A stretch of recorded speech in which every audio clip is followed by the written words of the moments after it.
Assalamualaikum warahmatullahi wabarakatuh. Perkenalkan, nama saya Almarhum Wahab, jurusan Ilmu Hukum angkatan 2017, NIM 10.411.7099.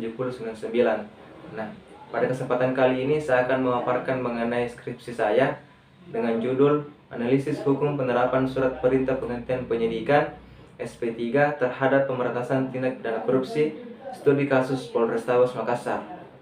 Nah, dalam bernegara, perkembangannya di dunia internasional, korupsi merupakan masalah yang sangat serius yang memang harus perlu diselesaikan, karena dampak daripada korupsi itu sendiri sangat merugikan bagi negara, baik dari perkembangan sosial dan ekonomi masyarakat, bahkan juga berdampak pada politik yang bahkan mengancam menyebabkan kerusakan nilai-nilai demokrasi, moralitas negara, karena dapat mempengaruhi demokrasi akibat dari budaya korupsi tersebut. Bahkan salah satu ahli berpendapat bahwa dampak yang ditimbulkan dari korupsi, yang pertama merusak sistem tatanan nasional, norma-norma masyarakat dirusak oleh korupsi. Yang kedua, penderitaan sebagian besar rakyat dalam bidang ekonomi, administrasi, politik, dan hukum. Yang ketiga, rusaknya perekonomian suatu negara yang disebabkan oleh tindak pidana korupsi. Nah, maka dari itu untuk menekan upaya daripada pemberantasan tindak pidana korupsi perlu memperhatikan beberapa pengawasan. Yang pertama, pengawasan secara melekat atau peran sistem pengawas intern. Yang kedua, peranan pengawasan fungsional. Yang ketiga, pengawasan legislatif. Dan yang keempat, pengawasan masyarakat. Nah, pada skripsi saya pada kali ini, saya mengangkat dua rumusan masalah. Yang pertama, rumusan masalah yang pertama, bagaimana landasan hukum kepolisian dalam mengeluarkan surat perintah penghentian penyidikan SP3. Rumusan masalah yang kedua, bagaimana penerapan dan pertimbangan kepolisian dalam mengeluarkan surat perintah penghentian penyidikan SP3 terhadap tindak pidana korupsi di Polrestabes Makassar. Nah, dalam skripsi ini saya menggunakan pendekatan penelitian, yaitu statuta approach atau pendekatan untuk mengkaji peraturan perundang-undangan yang berkaitan. Dan yang kedua yaitu conceptual approach, dengan melihat fakta yang ada di lapangan berkaitan dengan permasalahan yang akan saya teliti di skripsi saya pada kali ini.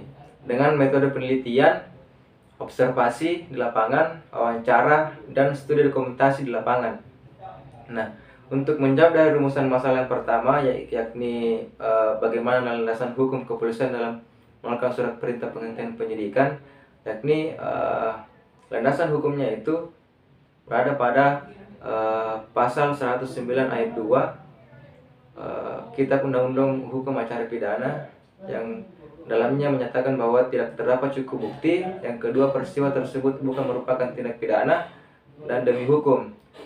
Demi hukum ini terbagi lagi: A. Tersangka meninggal dunia, perkara telah kadaluarsa, pengaduan dicabut, dan tindak pidana tersebut telah memperoleh putusan hakim yang mempunyai kekuatan tetap.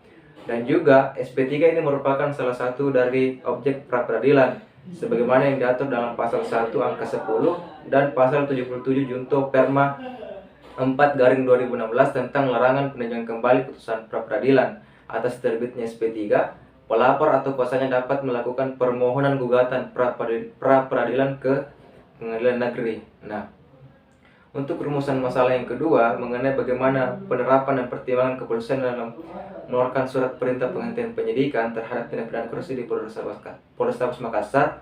Nah, pada dasarnya kita ketahui bahwa SP3 merupakan pemberitahuan dari penyidik kepolisian pada penuntut umum bahwa perkara dihentikan penyidikannya. Ketika penyidik memulai tindakan penyidikan, kepadanya dibebani kewajiban untuk memberitahukan hal dimulainya penyidikan diberikan pada penuntut umum. Namun permasalahan kewajiban penuntut ini bukan cuma hanya permulaan tindakan penyidikan, namun juga pada proses tindakan penghentian penyidikan. Untuk itu, setiap penghentian penyidikan yang dilakukan pihak penyidik kepolisian secara resmi harus menerbitkan surat perintah penghentian penyidikan. Nah, menurut dari penelitian saya di lapangan di Polrestabes Makassar tepatnya, jadi yang menjadikan Polrestabes Makassar mengeluarkan atau menerbitkan surat perintah penghentian penyidikan ada beberapa hal, yakni karena barang bukti kurang lengkap, peristiwa yang disangkakan dalam penyidikan bukan tindak pidana, kemudian para pelaku yang disangkakan tindak pidana meninggal dunia, dan yang keempat, kadaluarsa. Nah, inilah alasan-alasan yang menjadi dasar pertimbangan Polrestabes Makassar dalam mengeluarkan atau menerbitkan surat perintah penghentian penyidikan perkara. Jika dihubungkan dengan Kitab Undang-Undang Hukum Acara Pidana, menurut saya kepolisian telah atau sudah sesuai prosedur aturan hukum acara pidana dalam mengeluarkan surat penghentian penyidikan perkara atau yang biasa disebut SP3.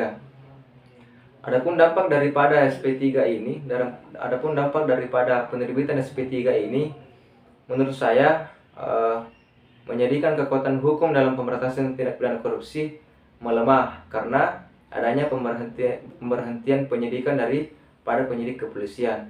Dalam hal penyidikan untuk tindak pidana korupsi yang berwenang memang kita ketahui bersama ada 3, yaitu penyidik KPK, penyidik kepolisian, dan penyidik kejaksaan. Namun dalam skripsi saya lebih mengkaji mendalam mengenai penyidik kepolisian dalam mengeluarkan surat perintah penghentian penyidikan. Sekian dari saya, kurang dan lebihnya mohon dimaafkan. Wabillahi taufiq wal hidayah. Assalamualaikum warahmatullahi wabarakatuh.